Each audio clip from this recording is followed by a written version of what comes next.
Gibran pamer jasa Dr. Tifa, klarifikasi sambil emosi. Masalah ijazah ini ya sebenarnya cukup rumit ya, karena tadi biangnya itu belum selesai, yakni biang dari gugatan ijazah palsu Presiden Jokowi itu belum terbukti inkrah di pengadilan sampai sekarang ya, yang kemudian juga akhirnya berimbas sekarang pada menurun pada putranya yang sekarang sudah menjadi calon wakil presiden, yakni Mas Gibran Rakabuming Raka ya, yang kemudian di sini yang mengupload fotonya ya ketika wisuda di UTS Insert UTS Australia, yang kemudian ditanggapin oleh Dr. Tifauzia ya, Dr. Tifa, dan kemudian juga dibalas oleh Said Didu ya, karena kebetulan Said Didu kalau dalam balasannya di X ya itu mengatakan bahwa saya cukup tahu ya dengan ijazah seperti ini karena kebetulan anak saya belum lama ini lulus dari UTS Australia S2 ya, kemudian tahulah ini seperti apa. Artinya apa yang ditulis komentar ya, analisis dari Dr. Tifa dibenarkan oleh Said Didu yang memang putranya itu lulusan dari UTS Australia gitu kan. Jadi sangat membagongkan lah intinya masalah ijazah ini ya.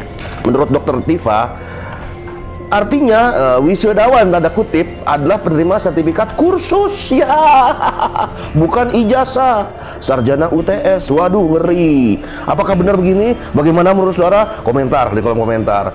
Ngapain kalau gitu ada sekolah bubarin semuanya, bubarin universitas, sekolah SD, SMP, SMA bubarin semua. Kalau toh kelayakan seseorang jadi pemimpin, jadi presiden, jadi cawapres itu nggak perlu ijazah ya kan, mendingan bubarin aja sekolah. Buat apa sekolah kalau pemimpinnya malah nggak wajib sekolah ya? Ada begitu nggak? Ada apa enggak ya? Kalau lulusan kursus dibilang lulusan sarjana, masa iya begitu? Ngeri. Sebenarnya pada nggak sadar sih, kalau bener-bener misalnya lulusan S1 di luar negeri kayak di luar akhirat kayak di alam baka kayak lulusan di alam kubur kayak, masa bodoh lah ya kan. Ya kalau bener-bener ada lulusan S1, S2, S3 preketek, pret lah.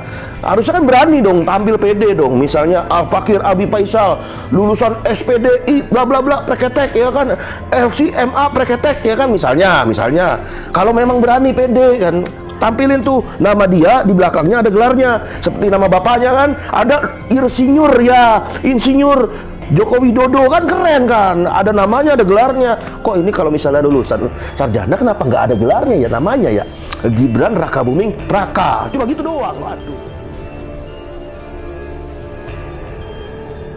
Pendidikannya ke wartawan.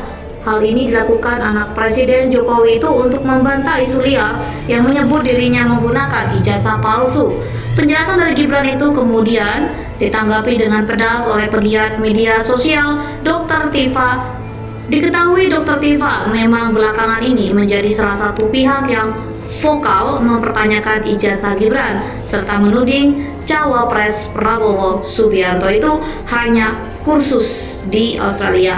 Kini Dr. Tifa melalui akun X atau Twitternya memberikan klarifikasi bahwa dirinya tidak pernah menyebut ijazah Gibran palsu. Sebaliknya Dr. Tifa mengaku hanya bertanya tentang tempat kuliah Mas Wali. Dalam ditanya, Dr. Tifa juga membagikan tanggapan layar berita tentang Gibran. Judul berita itu adalah pamer jasa ke wartawan. Gibran lah nek lulus SMK, kenapa toh? Dr. Tifa menilai seharusnya Gibran tidak perlu ngegas dalam memberikan jawaban. Menurutnya jika ada pihak yang menuduh jasa Gibran palsu, maka itu sudah menjadi resiko Gibran. @Gibran_tweet, saya tidak pernah bilang ijazahmu palsu. Saya tanya, kamu kuliah di mana? Singapura, Australia, atau Inggris? Tulis Dr. Tifa dalam cuitannya seperti dikutip Rabu 22 November 2022. Jawab, saya kuliah di Singapura tapi dapat ijazah dari Universitas Inggris. Simple, rasa ngegas nek ono sing nuduh ijazahmu abal-abal yo kui risikomu. Lanjutnya, cuitan Dr. Tifa itu langsung menuai atensi luas dari warganet. Hingga berita ini dipublikasikan, kritikannya kepada Gibran sudah dibaca 482.000 kali dan mendapat 4.000 tanda suka. Warganet juga menuliskan beragam komentar. Sosok Dr. Tifa sedang menjadi perbincangan setelah melemparkan sejumlah tuduhan. Dr. Tifa merupakan wanita yang menuding ijazah Gibran Rakabuming palsu. Bukan hanya itu, Dr. Tifa ternyata pernah beberapa kali berulah hingga kicauannya di X viral. Melalui akun Twitternya @Dr. Tifa, ia mempertanyakan keabsahan ijazah S1 Gibran.